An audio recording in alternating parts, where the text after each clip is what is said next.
무너지고 무너진 다음에 비로소 자신이 어디 있었는지를 알고 어디 있어야 됐는지를 아는 것은 참 허무한 일입니다. 무너지고 무너지기 전에, 마지막까지 다다르기 전에, 그 바닥에 이르기 전에 다시금 일어날 수 있는 우리가 되게 하여 주시옵소서. 오늘도 감사합니다. 고마우신 예수님 이름으로 기도드립니다. 아멘, 아멘. 오늘은 창세기 35장 1절에서 22절. 창세기 35장 1절에서 22절 말씀 같이 한 목소리로 천천히 읽도록 하겠습니다. 하나님이 야곱에게 이르시되 일어나 베델로 올라가서 거기 거주하며 내가 내 형 에서의 낯을 피하여 도망하던 때에 내게 나타났던 하나님께 거기서 제단을 쌓으라 하신지라. 야곱이 이에 자기 집안 사람과 자기와 함께한 모든 자에게 이르되 너희 중에 있는 이방 신상들을 버리고 자신을 정결하게 하고 너희들의 의복을 바꾸어 입으라. 우리가 일어나 베델에 올라가자. 내 환난 날에 내게 응답하시며 내가 가는 길에서 나와 함께 하신 하나님께 내가 거기서 제단을 쌓으려 하노라 하며 그들이 자기 손에 있는 모든 이방 신상들과 자기 귀에 있는 귀고리들을 야곱에게 주는지라.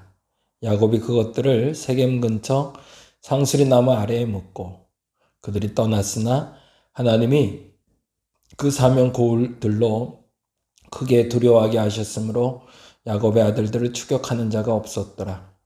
야곱과 그와 함께한 모든 사람이 가나안 땅 루스 곧 베델에 이르고 그가 거기서 제단을 쌓고 그것을 엘베델이라 불렀으니 이는 그의 형의 낯을 피할 때에 하나님이 거기서 그에게 나타나심이더라. 리브가의 유모 드보라가 죽음에 그를 베델 아래에 있는 상수리 나무 밑에 장사하고 그 나무의 이름을 알론바굿이라 불렀더라. 야곱이 바단 아람에서 돌아오며 하나님이 다시 야곱에게 나타나사 그에게 복을 주시고 하나님이 그에게 이르시되 내 이름이 야곱이지만은 내 이름을 다시는 야곱이라 부르지 않겠고 이스마엘이 내 이름이 되리라 하시고 그가 그의 이름을 이스라엘이라 부르시고 하나님이 그에게 이르시되 나는 전능한 하나님이라 생육하고 번성하라. 한 백성과 백성들의 총회가 내게서 나오고 왕들이 내 허리에서 나오리라. 내가 아브라함과 이삭에게 준 땅을 내게 주고 내가 내 후손에게도 그 땅을 주리라 하시고 하나님이 그와 말씀하시던 곳에서 그를 떠나 올라가시는지라. 야곱이 하나님이 자기와 말씀하시던 곳에 기둥 곧 돌기둥을 세우고 그 위에 전제를 붓고 또 그 위에 기름을 붓고 하나님이 자기와 말씀하시던 곳의 이름을 베델이라 불렀더라. 그들이 베델에서 길을 떠나 에브라스에 이르기까지 얼마간 거리를 둔 곳에서 라헬이 해산하게 되어 심히 고생하여 그의 난사할 즈음에 산파가 그에게 이르되 두려워하지 말라. 지금 내가 또 등남하느니라 하며 그가 죽게 되어 그의 혼이 떠나려 할 때에 그 이름을 베논이라 불렀으나 그의 아버지는 그를 베냐민이라 불렀더라. 라헬이 죽음에 에브라 곧 베들레헴 길에 장사되었고 야곱이 라헬의 묘를 비를 세웠더니 지금까지 라헬의 묘비가 일컫더라. 이스라엘의 다신기를 떠나 에델 망대를 지나 장막을 쳤더라. 이스라엘이 그 땅을 거주할 때 르우벤이 가서 그 아버지의 첩 비라와 동침함에 이스라엘이 이를 들었더라. 야곱의 아들은 12이라. 아멘. 어려운 본문이기도 하고요. 내용이 좀 길어서 잠깐 설명하고 다음 얘기 갔으면 좋겠는데요. 매우 중요한 사건이 벌어지고 있습니다. 야곱, 그 사람이 에서와의 문제를 제대로 끝까지 해결하지 못하고 결국엔 문제가 터지고 말죠. 에서와 야곱과의 관계는 애증관계죠. 쌍둥이였고 장자였던 에서. 근데 에서를 넘어서지 못했던 야곱, 결국에는 에서를 넘어서기 위해서 거짓말을 했고, 그래서 두 번의 거짓말을 통해서 간신히 자신이 장자권을 얻은 했으나 도망자가 됐고, 도망자가 돼서 라반의 집에 갔다가 라반의 집에서 7년 동안 자신의 아내 될 라헬을 위해서 수고하고 했으며 그 수일이 수일같이 지나가도록 애쓰며 행복해했지만 결국에 레아의 문제로 또다시 7년을 일하면서 자기가 사기당했다는 걸 알게 되고, 그저 야곱은 다시 라반을 사기치며 자신에게는 건강한 양과 염소를, 그리고 외삼촌에게는 건강하지 않은 양과 염소를 가져가게끔 만들고, 그래서 결국엔 다시 도망자가 돼서 라반의 집에서 나오다가 에서를 맞이했는데, 에서를 맞이하는 순간에 두렵고 떨리는 마음으로 레아와 그의 자손들을 먼저 앞세우며 먼저 자신들이 그들의 재산을 에서가 받은 후에 자신의 안전을 도모하려고 했다가, 결국엔 에서가 용서하는 마음을 갖고 있자 이제 되었다 싶어서 야곱은 다시 세겜으로 가서 세겜의 숫곳이라는 곳에 돈을 주고 자기 땅을 사서 영원히 돌아가지 않을 마음을 가졌다가, 결국엔 그곳에서 딸 딥나가 강간을 당하는 사건이 벌어지고 레이와 시므온이 그 자손들을 전멸시키자 또다시 길을 떠나는 장면이 오늘까지의 이야기입니다. 계속 반복해서 얘기 나오는 건 그는 앞서가지 못했고 앞으로 가지 못했다는 얘기입니다. 계속 반복돼서 사기치고 사기당하고 사기치고 사기당하고 사기치고 사기당하고, 야곱의 인생에 건강한 신앙의 본을 찾으려면 사실은 눈 씻고 찾으려고 해도 찾기가 어렵습니다.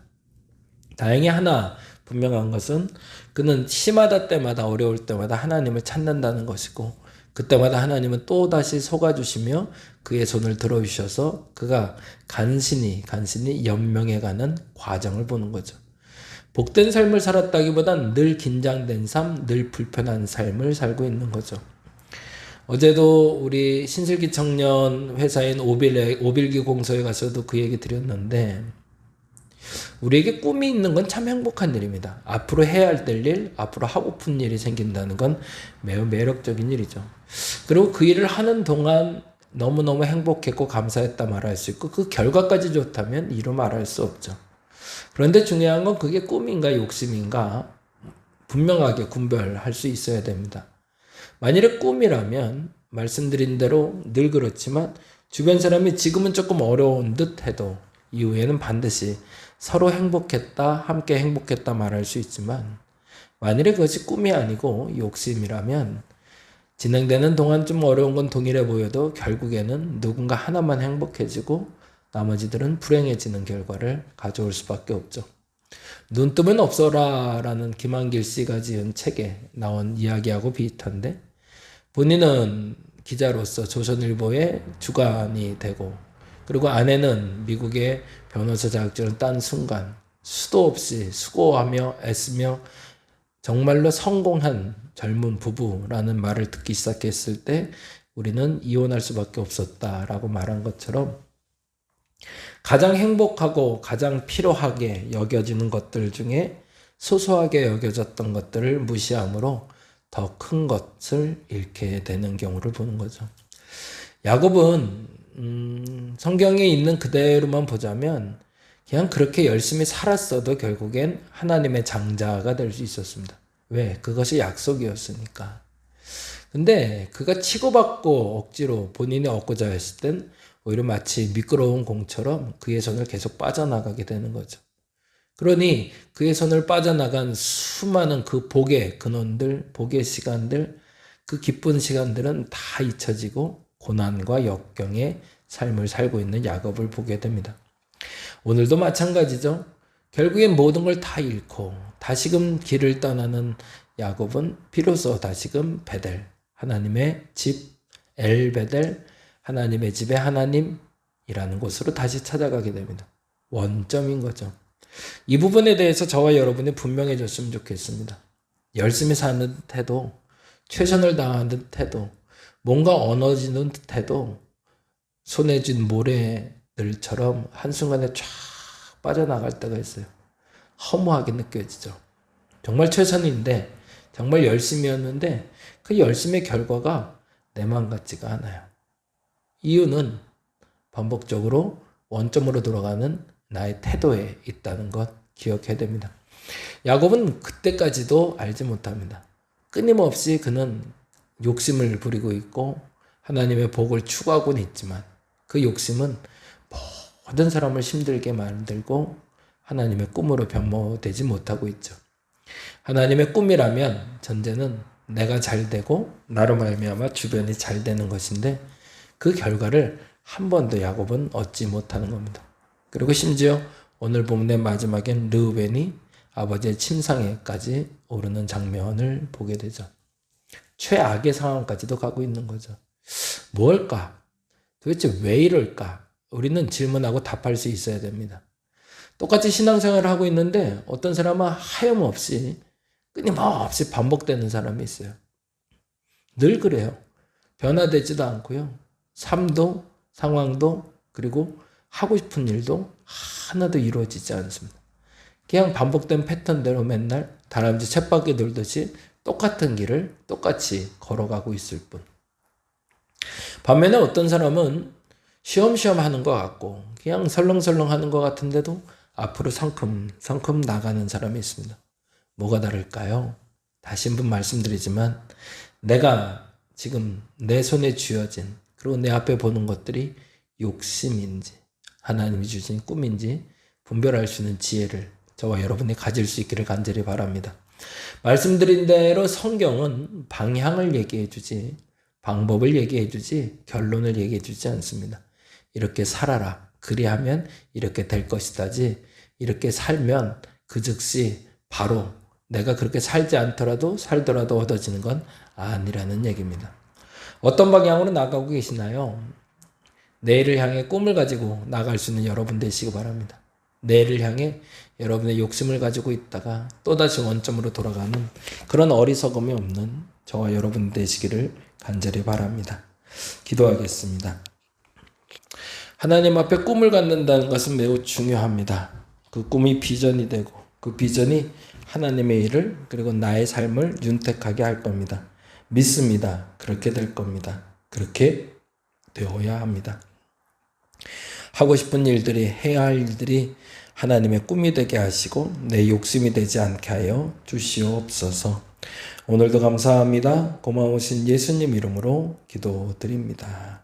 다 같이 기도하고 돌아갑니다.